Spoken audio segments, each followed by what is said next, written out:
Baik, assalamualaikum warahmatullahi wabarakatuh. Selamat pagi semuanya. Baik, pada kesempatan kali ini saya akan menyampaikan materi. Saya dan teman saya Ahmad Ahnaf Nur Abdullah akan menyampaikan materi tentang perkembangan Islam di Asia Tenggara dan Asia Afrika. Baik, pada kesempatan kali ini kami akan menyampaikan beberapa materi ya. Yang pertama ada teori-teori masuknya Islam ke Asia Tenggara, dan yang kedua adalah kedatangan dan perkembangan Islam di Asia Tenggara. Yang ketiga, kerajaan Islam di Asia Tenggara, dan yang terakhir adalah pengaruh Islam di Asia Tenggara. Pertama, ini adalah teori masuknya Islam ke Asia Tenggara. Jadi dalam pembahasan poin pertama ini terkait teori, itu ada tiga teori yang akan dibahas. Yang pertama adalah teori Arab, teori Cina, dan teori India atau teori Gujarat. Yang pertama ini adalah teori Arab. Nah, teori ini berbicara tentang bahwa kedatangan Islam ke Asia Tenggara itu berasal dari Arab. Nah, hal ini dikemukakan oleh John Crawford. Nah, menurutnya Islam datang dari Arab melalui jalur perdagangan. Nah, hal itu dibuktikan melalui catatan Cina yang mengatakan bahwa orang Arab dan Persia telah mempunyai pusat perniagaan di Canton sejak tahun 300 Masehi. Nah, pedagang Arab yang ke Cina singgah di pelabuhan Asia Tenggara, tepatnya di Selat Malaka. Nah, karena posisinya strategis dalam jalur perdagangan, kemudian pedagang Arab ini pun menetap atau bermukim di sana selama beberapa bulan di Asia Tenggara, dan ada yang menetap serta membina atau membentuk suatu permukiman atau perkampungan Arab. Nah, perkampungan inilah yang juga menjadi tempat untuk berdagang. Ada juga pedagang Arab yang menikah dengan wanita lokal atau penduduk setempat. Nah, dan menyebarkan Islam. Karena sebagian besar perdagangan menggunakan jalur laut sebagai sarana transportasi, maka pada masa menunggu angin muson atau musim digunakan oleh pedagang Arab untuk mengembangkan Islam. Nah, mulai abad ke-7 dan ke-8, orang Muslim Persia dan Arab sudah turut serta dalam kegiatan pelayaran dan perdagangan sampai ke negeri Cina pada masa pemerintahan Taizong. Nah, kaisar kedua dari dinasti Tang. Telah datang 4 orang Muslim dari Jazirah Arab. Yang pertama bertempat di Canton atau Guangzhou, yang kedua menetap di kota Zhou, yang ketiga dan keempat bermukim di Guangzhou. Nah, orang Muslim pertama ini ialah Sa'ad bin Abi Waqqas. Ialah seorang mubalik dari kalangan sahabat Nabi Muhammad SAW dalam sejarah Islam di Cina. Nah, ia bukan saja mendirikan masjid di Canton yang disebut sebagai Masjid Hua Jinzi. Nah, karena itu sampai sekarang kaum muslim di Cina sangat membanggakan sejarah perkembangan Islam di negeri mereka yang dibawa langsung oleh sahabat Nabi Muhammad SAW sendiri sejak abad ke-7 dan sesudahnya. Ada beberapa bukti mengenai teori ini. Yang pertama itu adanya permukiman Arab di daerah Sumatera pada tahun 620 Masehi. Yang kedua, adanya persamaan penulisan dan kesusastraan Asia Tenggara dan Arab. Dan yang ketiga, adanya karya-karya yang menceritakan pengislaman atau islamisasi raja tempatan oleh syekh dari tanah Arab. Contohnya Hikayat Raja-Raja Samudra Pasai yang mengatakan Raja Malik diislamkan oleh ahli sufi dari Arab, yaitu Syekh Ismail. Ini adalah teori Cina. Teori ini berpendapat bahwa Islam yang datang ke Asia Tenggara ialah melalui Cina. Nah, hal ini dikemukakan oleh I.G. Eredia dan S.Q. Fatimi. Nah, menurut Eredia, Canton pernah menjadi pusat perdagangan bagi para pedagang Arab hingga pedagang Cina memeluk Islam. Nah, pedagang Cina Islam ini kemudiannya berdagang di Asia Tenggara. Di samping itu juga para pedagang Cina tersebut yang telah masuk Muslim juga menyebarkan Islam. Nah, adapun juga menurut Fatimi, pedagang Cina Canton pernah berpindah beramai-ramai ke Asia Tenggara. Nah, adapun bukti kedatangan Islam dari Cina itu sendiri, yang pertama adalah pada terdapat batu bersurat Terengganu, batu nisan yang mempunyai ayat Al-Quran di daerah Pekan Pahang. Yang kedua, adanya persamaan antara seni bangunan Cina dengan seni bangunan masjid di Kelantan, Melaka, dan Jawa, yaitu seperti bumbung, pagoda, ciri khas atap genteng dari Cina. Yang terakhir ini adalah teori Gujarat atau teori India. Nah, teori ini berpendapat bahwa Islam yang masuk ke Asia Tenggara itu melalui India atau Gujarat. Nah, Hal ini dikemukakan oleh Snok Horgonje. Menurutnya, Islam datang dari Gujarat, India, dan pantai Coromandel di semenanjung Hindia. Nah, hubungan dagang Asia Tenggara dengan India telah terwujud sejak lama. Hal ini memberikan peluang bagi pedagang Islam India untuk menyebarkan Islam. Nah, adapun beberapa bukti sebagai pendukung dari teori ini sendiri, yang pertama adalah terdapatnya batu marmer pada batu nisan mempunyai ciri buatan India. Contohnya di batu nisan Raja Malik Pasai. Yang kedua, adanya unsur budaya India amat banyak kita jumpai di negara-negara Asia Tenggara. Nah, yang kedua adalah kedatangan dan perkembangan Islam di negara-negara Asia Tenggara. Yang pertama ini adalah Indonesia. Nah, dalam pembahasan mengenai datangnya Islam ke Nusantara ini sendiri, setidaknya ada 4 teori yang akan kita bahas. Yang pertama itu ada teori India, yang kedua teori Arab, yang ketiga teori Persia, dan yang keempat adalah teori Cina. Ini adalah teori India. Nah, teori ini sendiri diusung oleh beberapa tokoh akademisi dari Belanda, yakni seperti P. J. Napel, Snow Rubinstein, T.W. Arnold, D.G. Hall, Erwin Stead, Brian Harrison, dan masih banyak lagi. Nah, teori ini sendiri digagas pertama kali oleh P. J. Napel, yang mana ia berargumen bahwasanya penyebaran Islam ke seluruh Nusantara itu berafiliasi pada mazhab fikih Asy-Syafi'i Arab dari Gujarat dan Malabar.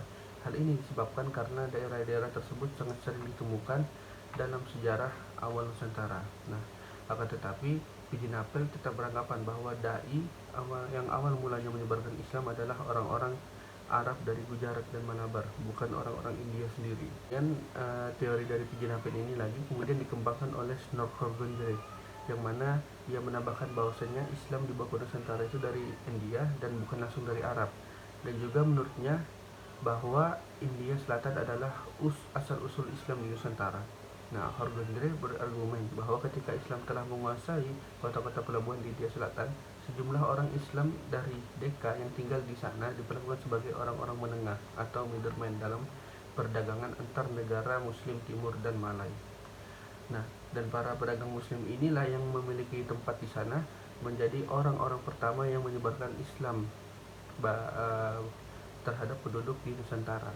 Nah, Horgenjay menambahkan juga bahwasanya Islamisasi yang terjadi di Nusantara itu terjadi sekitar tahun 1200 Masehi. Kemudian teori setelahnya muncul dari J.P. Murquette. Nah, masih dari daerah India, Murquette juga beranggapan bahwa Islam yang datang di Nusantara itu berasal dari daerah Gujarat. Nah, pendapatnya ini ia dukung melalui penelitiannya terkait batu nisan yang ia temukan dari Gujarat, dan bahwasannya memiliki kesamaan dengan batu nisan yang berada di makam Maulana Malik Ibrahim. Nah, dari situlah ia menarik kesimpulan bahwa Islam yang ada di Nusantara itu berasal dari Gujarat. Nah, akan tetapi teori dari Murquette ini mendapat pertentangan dari teori Fatimi, yang mana menurutnya bahwa batu nisan yang ditemukan di Pasai di makam Maulana Malik As-Saleh itu berbeda dengan batu nisan yang ada di Gujarat. Nah, kemudian teori Fatimi mengusung pendapatnya bahwasannya Islam di Nusantara itu berasal dari Bengal. Nah, namun pendapatnya ini juga ternyata mendapat kritik karena adanya perbedaan mazhab yang dianut Islam di Bengal, yang dianut umat Islam di Bengal dengan yang ada di Nusantara begitu. Kemudian ada lagi teori Morrison yang menyatakan bahwa Islam di Nusantara itu tepatnya berasal dari pantai Coromandel yang dibawa pada akhir abad ke-13. Nah, teori Morrison ini mendapat dukungan dari W.F. Wertheim dan De Jong, yang menurut mereka bahwa sejak penguasa Pasai, yakni Muraselu, berdasarkan sumber-sumber Cina kontemporer, Muraselu menggunakan gelar Thakur dari Bengali. Nah, maka Muraselu termasuk orang Bengali atau Bengal. Nah, kemudian T.W. Arnold juga mendukung serta menambahkan bahwasanya Islam Nusantara datang dari Coromandel dan juga Malabar, India. Nah, Arnold menyokong teori Morrison ini berdasarkan bukti tentang terdapatnya kesamaan-kesamaan aliran mazhab fikih yang ditemukan di Nusantara, Coromandel, dan Malabar. Nah, sampai saat ini pun mayoritas umat Islam di Nusantara menganut mazhab fikih Syafi'i yang juga mendominasi wilayah Coromandel dan Malabar. Kemudian selanjutnya yakni teori Arab. Nah, pada teori ini Dewa Arnold yang telah berpendapat pada bahwasannya Islam yang datang ke Nusantara itu berasal dari pantai dari Coromandel dan Malabar. Ia juga menambahkan bahwasannya Islam ada di Nusantara itu berasal juga dari Arab. Nah, hal ini sebagaimana dikutip dari Azra bahwasannya para pedagang Arab juga terlibat dalam penyebaran Islam ketika mendominasi perdagangan Barat Timur sejak beberapa abad awal Hijriah atau abad ke-7 dan ke-8 Masehi tepatnya. Hal ini dibuktikan oleh fakta-fakta yang disebut oleh sumber Cina yang menjelaskan bahwasanya pedagang Arab yang memimpin suatu pemikiran Arab Muslim di pesisir pantai Sumatera pada perempat akhir abad ke-7 dan beberapa dari mereka telah menikah dengan penduduk lokal sehingga terbentuknya komunitas Muslim yang berisikan campuran di sana. Ini adalah teori Persia. Nah, teori ini menyatakan bahwa Islam yang datang di Nusantara itu berasal dari Persia, bukan dari India ataupun Arab. Nah, teori ini didasarkan pada adanya kesamaan unsur budaya Persia, khususnya Syiah, yang ada dalam unsur kebudayaan Islam Nusantara, khususnya di Indonesia dengan Persia. Di antara pendukung teori ini adalah Husain Jayadiningrat yang menyatakan 3 alasan. Nah, pertama, ajaran Manunggaling Kawula Gusti Syekh Siti Jenar atau Wahda Al-Wujud Hamzah Al-Fansuri dalam mistik Islam Sufisme Indonesia adalah pengaruh Sufisme Persia dari ajaran Wahda Al-Wujud Al-Hallaj. Nah, yang kedua, penggunaan istilah bahasa Persia dalam sistem mengeja huruf Arab, terutama untuk tanda bunyi, harakat dalam pengajaran Al-Quran seperti kata Jabar dalam bahasa Persia untuk kata Fathah, dalam bahasa Arab kata Jer dalam bahasa Persia untuk Kasroh dalam bahasa Arab, dan Pes dalam bahasa Persia untuk Dhammah dalam bahasa Arab. Nah, ketiga, tradisi peringatan 10 Muharram atau Asyura sebagai hari peringatan Syiah terhadap syahidnya Husain bin Ali bin Abi Thalib di Karbala. Teori Persia ini ternyata mendapat bantahan oleh Syaifuddin Zuhri yang menyatakan bahwa Islam masuk ke Kepulauan Nusantara pada abad ke-7 Hijriah, yaitu masa kekuasaan Bani Umayyah, sehingga tidak mungkin Islam berasal dari Persia pada saat kekuasaan politik dipegang oleh bangsa Arab. Akhirnya adalah teori Cina. Nah, teori ini diusung oleh H.J. de Graaf. Nah, teori ini didasarkan pada argumen yang relatif sama dengan teori Persia, yaitu banyaknya unsur kebudayaan Cina dalam beberapa unsur kebudayaan Islam di Indonesia. Menurut de Graaf yang telah menyentuh beberapa literatur Jawa klasik, memperlihatkan adanya peranan orang-orang Cina dalam pengembangan Islam di Indonesia. Dalam tulisan tersebut disebutkan bahwa tokoh-tokoh besar seperti Sunan Ampel dan Raja Demak merupakan orang-orang keturunan Cina. Nah, pandangan ini juga pun mendapat dukungan dari Slamet Mulyana dalam bukunya yang kontroversial, Runtuhnya Kerajaan Hindu, Jawa, dan Tibunya Negara-negara Islam Nusantara. Nah, sementara Dennis Lombard menunjukkan banyaknya silang budaya Cina dalam berbagai aspek kehidupan bangsa Indonesia, seperti contohnya makanan, pakaian, bahasa, seni, bangunan, dan sebagainya. Selanjutnya yang kedua ini adalah Malaysia. Nah, terkait kedatangan Islam ke Malaysia ini sendiri, tidak ada dokumen yang lengkap bagaimana yang menyebabkan munculnya teori-teori tentang kapan dan dari mana datangnya Islam ke Malaysia. Nah, menurut Azmi, ia berpendapat bahwasannya Islam datang pertama kali ke Malaysia itu sejak abad ke-7 Masehi. Nah, pendapatnya ini ia dasarkan pada sebuah argumen bahwa pada pertengahan abad tersebut pedagang Arab Islam sudah sampai ke gugusan pulau-pulau Melayu, di mana Malaysia secara geografis tidak dapat dipisahkan darinya. Nah, para pedagang Arab Muslim yang singgah di pelabuhan dagang Indonesia pada paruh ketiga abad tersebut, nah, menurut Azmi tentu juga singgah di pelabuhan-pelabuhan dagang di Malaysia. Nah, sejalan dengan pendapat Azmi ini, Abdullah dan kawan-kawan juga menegaskan para pedagang ini singgah di pelabuhan-pelabuhan Sumatera untuk mendapatkan barang-barang keperluan dan sementara menanti perubahan angin muson. Ada di antara mereka ada yang singgah di pelabuhan-pelabuhan tanah Melayu seperti Kedah, Terengganu, dan Malaka. Nah, yang demikian ini dapat dikatakan bahwa Islam telah tiba di tanah Melayu pada abad ke-7 Masehi. Nah, pendapat ini juga pun sebenarnya masih meragukan karena hipotesis tersebut terlalu umum dan masih dapat diperdebatkan. Hipotesis ini dikemukakan oleh Fatimi bahwa Islam datang pertama kali di sekitar abad ke-8 ke-8 Hijriah atau 14 Masehi. Ia berpegang pada penemuan batu bersurat di Terengganu yang bertanggal 702 Hijriah atau 1303 Masehi. Nah, batu bersurat itu ditulis dengan aksara Arab. Nah, adapun terlepas dari datangnya Islam di Malaysia itu sendiri, sejak kedatangan Islam di Malaysia itu ternyata Islam juga mengalami perkembangan, yang mana Islam dijadikan sebagai agama resmi dari negara tersebut.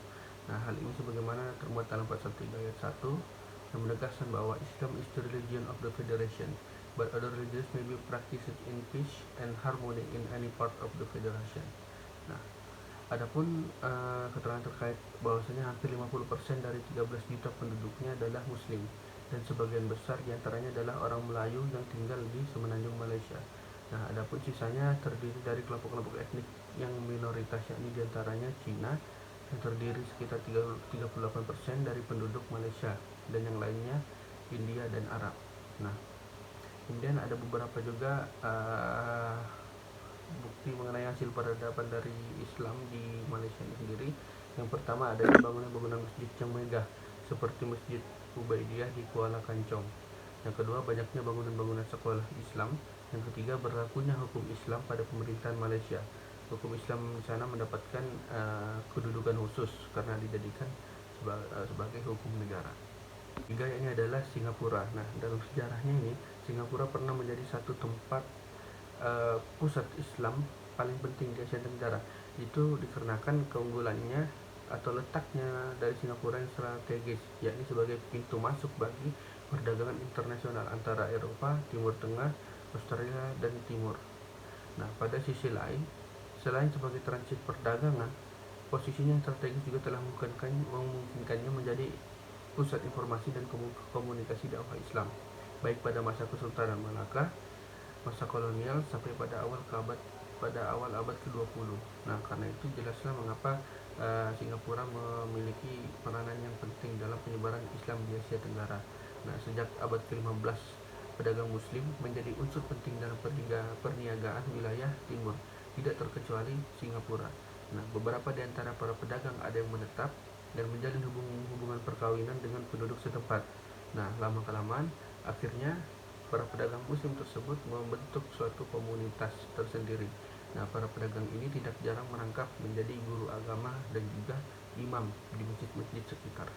Ternyata sejak itu juga terdapat beberapa kemajuan, bahwasanya dalam komunitas muslim tersebut juga terdapat sistem pendidikan agama yang masih bersifat tradisional tentunya. Nah, pada umumnya mereka belajar agama di rumah-rumah yang kemudian dilanjutkan di surau-surau dan masjid. Nah, pada tahun 1800-an, Kampung Glam dan kawasan Rocor menjadi pusat pendidikan tradisional. Nah, dalam hal ini guru-guru dan imam mereka sangat berpengaruh, terutama dalam mempraktikkan agama dan upacara-upacara sosial keagamaan. Nah, dengan demikian dapat dikatakan bahwasanya guru-guru dan imam sangat penting peranannya dalam memupuk penghayatan keagamaan pada masyarakat muslim Singapura pada masa itu. Yang keempat yakni adalah Thailand. Nah, muslim di Thailand sendiri sebagaimana kita ketahui ya, tentunya ialah masih kelompok minoritas. Nah, di negara ini muslim hanya berjumlah sekitar 5,7% dari seluruh jumlah penduduk. Nah, sementara mayoritas penduduknya masih menganut agama Buddha, yakni sekitar 80%. Namun ternyata mayoritas muslim atau banyakkan penduduk muslim yang ada di Thailand itu banyak menetap di selatan negara tersebut, khususnya di daerah Pattani, Yala, dan Narathiwat, yang mana tiga provinsi ini sangat mewarnai dinamika Thailand Selatan. Nah, tradisi muslim di wilayah ini mengakar sejak kerajaan Sri Wiswijaya yang menguasai wilayah Asia Tenggara termasuk Asia Selatan. Dalam perkembangannya, Islam di Thailand telah banyak membawa peradaban. Misalnya, yang pertama di Bangkok terdaftar sekitar 2000 bangunan masjid yang sangat megah dan indah. Yang kedua, golongan tradisional dan golongan ortodoks telah menerbitkan majalah Islam Rabitah. Yang ketiga adalah golongan modernis berhasil menerbitkan jurnal Al-Jihad. Yang terakhir ini adalah Filipina. Nah, Islam di Filipina ternyata telah tersebar kepada seluruh kepulauannya, dan juga telah terbentuknya pemerintahan Islam di sana.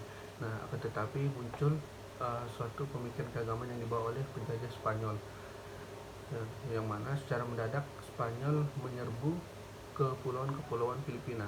Nah, ternyata mereka datang juga dengan membawa seluruh dendam orang-orang salib terhadap kaum muslimin. Nah, maka situasi di Filipina saat penyerbuan oleh orang-orang Spanyol tersebut hampir serupa dengan yang dialami oleh Islam di Andalusia. Nah, penjajah Spanyol berada di Filipina ini hingga tahun 1898 Masehi. Nah, selama masa yang hampir mencapai 4 abad telah terjadinya upaya penjauhan ajaran Islam dari generasi kaum muslimin secara berturut-turut lewat jalan peperangan yang menghancurkan kaum muslimin dan memaksa mereka untuk memeluk agama Nasrani dengan ancaman atau dengan paksaan. Nah, sekalipun demikian, ternyata pihak Spanyol juga tidak mampu mengalahkan pemerintahan muslim, sehingga di sana masih tersisa beberapa pemerintahan Spanyol yang belum berhasil sepenuhnya menguasai Filipina, khususnya kepulauan Mindanao dan Sulu. Namun ternyata beberapa tahun kemudian kaum muslimin menyerah karena pada masa itu di kalangan umat muslim Filipina waktu itu muncul suatu penyakit yang disebut sebagai wahan atau penyakit cinta dunia dan takut mati.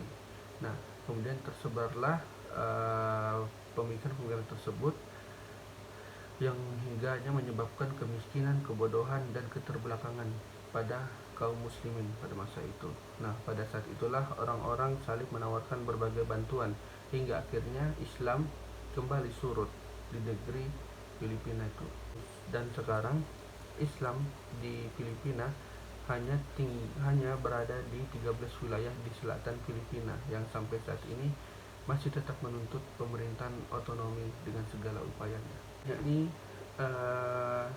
adalah kerajaan Islam di Asia Tenggara. Nah, terdapat beberapa kerajaan Islam di Asia Tenggara ini sejak masuknya Islam ke Asia Tenggara itu sendiri. Yang pertama ada Kesultanan Samudra Pasai, yang kedua Kesultanan Malaka, Kesultanan Patani, Kesultanan Brunei Darussalam, Kesultanan Sulu, Kesultanan Ternate, Kesultanan Aceh Darussalam, Kesultanan Demak, Kesultanan Cirebon, Kesultanan Banjar, Kesultanan Banteng, Kesultanan Buton, Kesultanan Goa, Kesultanan Johor, Kesultanan Kutai, Kesultanan Pajang, Kesultanan Mataram, Kesultanan Palembang, Kesultanan Bima, dan Kesultanan Siak Sri Indrapura. Dan poin yang terakhir ini adalah pengaruh Islam di Asia Tenggara. Berbicara tentang poin ini, setidaknya ada 6 poin pengaruh Islam di Asia Tenggara. Yang pertama adalah dalam sistem pemerintahan, yang kedua dalam sistem pendidikan, yang ketiga cara hidup, yang keempat bahasa dan kesusastraan, yang kelima kesenian, dan yang keenam adalah ekonomi. Adalah pada sistem pemerintahan, beberapa poin pengaruh Islam di Asia Tenggara dalam sistem pemerintahan. Yang pertama adanya wujudnya institusi kesultanan Islam di beberapa negara. Nah, ulama dijadikan penasehat bagi raja atau sultan di sana. Yang kedua, Islam dijadikan sebagai agama resmi dan mayoritas. Yang ketiga, undang-undang berlandaskan hukum Islam. Dan yang keempat, wujudnya semangat jihad. Selanjutnya, yakni pada poin sistem pendidikan. Yang pertama ada pendidikan Islam disampaikan kepada semua lapisan masyarakat. Yang kedua, sekolah, pesantren, madrasah, dan masjid sebagai institusi dijadikan sebagai institusi pendidikan dan basis Islam. Yang ketiga, poin ketiga yakni cara hidup. Yang pertama, penggunaan pakaian yang menutup aurat. Yang kedua, mengamalkan konsep persaudaraan sesama Islam. Yang ketiga, persamaan taraf sesama manusia. Yang keempat, sifat tolong menolong, hormat menghormati, dan bergotong royong. Yang keempat yakni pada poin bahasa dan kesusastraan. Yang pertama, ada bentuk tulisan Arab Melayu. Yang kedua, banyak istilah Arab digunakan dalam bahasa Melayu. Yang ketiga, hasil kesusastraan Melayu terpengaruh dengan gaya dan tata bahasa Arab. Yang keempat, bentuk sastra Melayu dipengaruhi bentuk sastra Islam. Nah, yang kelima pada poin kesenian yakni adanya seni pada batu nisan dan ukiran kayu. Yang kedua, seni bangunan Islam mempengaruhi bentuk masjid, kubah, mimbar, mihrab, dan menara adzan. Nah, yang keenam, yakni pada bidang ekonomi. Yang pertama, terbentuknya institusi ekonomi Islam seperti Baitul Mal. Yang kedua, adanya amalan zakat atau sedekah. Yang ketiga, aman riba, penindasan dan penipuan dilarang dalam perdagangan. Ke Taiwan. Sejarah maksudnya agama Islam ke Taiwan sangatlah panjang, mulai dari abad 17 seiring dengan datangnya dinasti Ming dari Cina daratan. Pada waktu abad ke-17 itu suku Hui melakukan migrasi besar-besaran dari Cina daratan menyeberang menuju Taiwan dinasti. Nah, waktu itu dinasti Ming mengirimkan tentara kebanyakan beragama Islam untuk mengusir penjajahan atas Taiwan. Mereka membuat masjid di desa Taixi dan Danshui, tapi sayangnya ya masjidnya sekarang nggak ada. Oke, lanjut ke Jepang.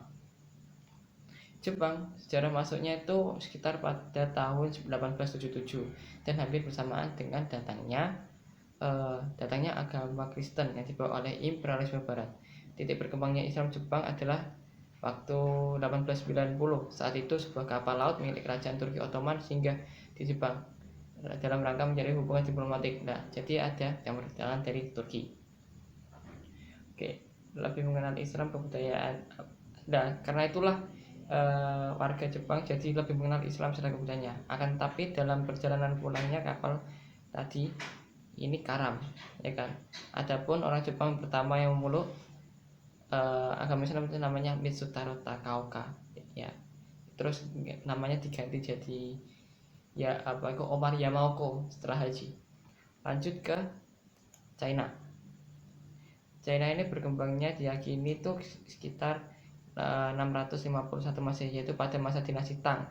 Dinasti Tang merupakan salah satu dinasti yang paling makmur di sejarah Cina. Pada zaman itu terdapat dua jalan dari ibu negara dinasti Tang ke negara Arab. Kedua-dua jalan itu bagian barat Cina, satu lewat jalur laut, yaitu lewat pelabuhan Guangzhou di Cina Selatan. Pada zaman Wudai, Cina Utara berperang dan Cina Selatan lebih aman.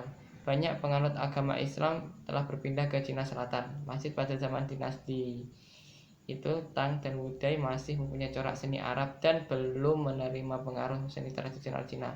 Kebanyakan masjid pada zaman itu terletak di pelabuhan atau bandar, pusat politik dan ekonomi. Masjid Huangzheng di Bandar Guangzhou yang dibina pada dinasti Tang dianggap sebagai masjid tertua di Cina. Masjid itu mempunyai corak seni Arab. Lanjut yaitu ke Korsel. Nah, menarik. Di Korsel itu kebanyakan ateis. Sekitar 45% itu ateis. 23% Buddha, 18% Kristen, dan Katoliknya 10. Nah, tidak lupa ini namanya agama tauhid, itu yang tetap eksis di tengah-tengah mayoritas itu jadi itu Islam itu cuma sekitar 0,1%, ya bisa bayangkan sangat minoritas sekali, dan sekitar 50 jiwa total populasi penduduk. Di samping jumlah tersebut terdapat 200.000 muslim pendatang dari berbagai negara di dunia, baik untuk bekerja, belajar maupun menetap di Korea, ya. Lanjut ke yang kita nyebrang ke Afrika. Pertama Mesir, ya. Kalau Mesir ini sebenarnya sejak Rasulullah ini telah menjalin hubungan baik dengan salah satu bangsawan Afrika, yaitu Gubernur Mukaukis di Mesir. Hubungan baik itu pun berlanjut saat Umar bin Khattab menjabat khalifah. Jadi penyebaran Islam ini sudah ada sejak zaman khalifah, ya. Mesir dapat dikuasai umat Islam dengan Panglima Amr bin As berhasil menunjukkan benteng Tondanisus di Ainun Syam dan berlanjut di perjuangan diarahkan ke Iskandaria, kota pelabuhan terbesar di Mesir. Setelah seluruh Mesir dikuasai Islam, diadakan perjanjian antara Amr bin As dengan Makaukus bahwa Mesir menjadi daerah taklukan Islam. Dalam perkembangan selanjutnya, Mesir menjadi daerah Islam dan penduduk Afrika banyak yang memeluk Islam. Jadi awalnya bisa dari cerita ini awalnya Afrika juga banyak Islamnya itu awal dari Mesir. Lanjut ke Aljazair. Ini dalam sejarahnya berturut-turut kerajaan Islam berkuasa di Aljazair mulai dari dinasti Umayyah, dinasti Abbasiyah, Khawarij dan Khawarij serta dinasti Muwahhidun. Setelah itu Aljazair berada di bawah kekuasaan Turki Utsmani. Ya, ini jadi daerah ini di Aljazair ini memang awalnya sudah Islam gitu. Nah, ketika akhirnya orang-orang Perancis berhasil menjajah wilayah ini. Nah, jadi Aljazair dijajah Perancis sekitar 1255 sampai 264 Hijriah, itu timbul gerakan perlawanan mengusir penjajah Prancis ya, yang dipimpin seorang pejuang Amir Abdul Qadir. Nah, kemerdekaan Aljazair itu setelah 130 tahun dijajah presiden, yaitu dapat akhirnya ada presiden pertama Ahmad bin Bella, lalu digulingkan oleh kolonel Hawari Bahaumuddin itu pada 1965 sampai 1978 Masehi. Lanjut ke Sudan. Sekarang kita lanjut ke Sudan. Sejarah masuknya Islam ke Sudan dimulai pada Amr bin Asyad berhasil menaklukkan Mesir. Dia mengirim Abdullah bin Sa'ad bin Abi Sarah ke negeri yang berada di putaran selatan pada tahun 31 Hijriah. Abdullah bin Sa'ad tiba di Donggala.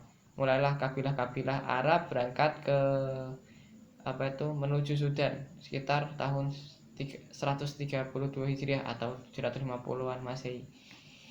Sebanyak 1000 orang Bani Umayyah melarikan diri ke Sudan. Saat itu terjadinya penyerangan Bani Abbasiyah terhadap penguasa Bani Umayyah. Perkembangan Islam di Sudan dapat diperhatikan semenjak negara ini mengumumkan kemerdekaannya pada 1376 atau 1956 masih di bawah pimpinan Ismail Azhari.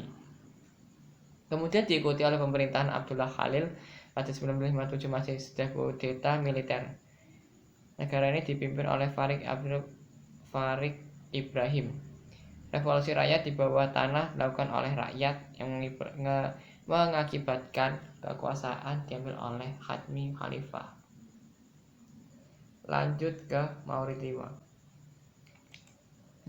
Sejarah masuknya Islam ke Mauritania terdapat beberapa sumber menyebutkan bahwa Islam masuk negeri ini dibawa oleh Panglima Uqbah bin Nafi setelah berhasil menaklukkan Maroko, memasuki Sahara, serta negeri-negeri Tigray dan Ghana.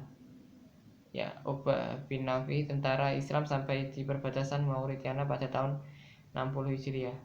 Jadi perkembangannya pemerintahan ini bergerak kerajaan Islam. Nama Mauritania sendiri ini negeri berarti negeri kaum muslimin. Sebagaimana disebutkan oleh bangsa Eropa atau Spanyol, negeri ini secara berturut dikuasai pemerintahan Marabitun, Al-Muaidun dan Bani Hashimiyah yang mendirikan emirat Tarozah dan Barokina sepanjang abad 15-an.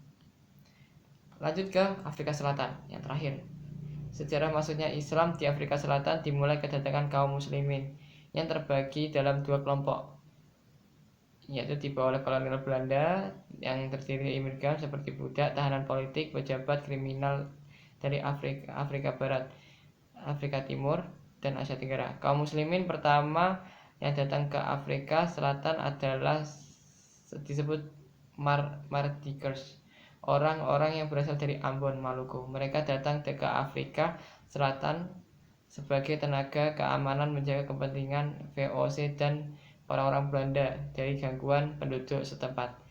Sebagian dari orang-orang Mardikers ini beragama Islam, namun pemerintah kolonial melarang mereka beribadah secara terbuka, dan bagi yang melanggarnya akan diancam hukuman berat. Jadi di Afrika Selatan ini ada campur tangan juga dari Indonesia. Sekian, terima kasih.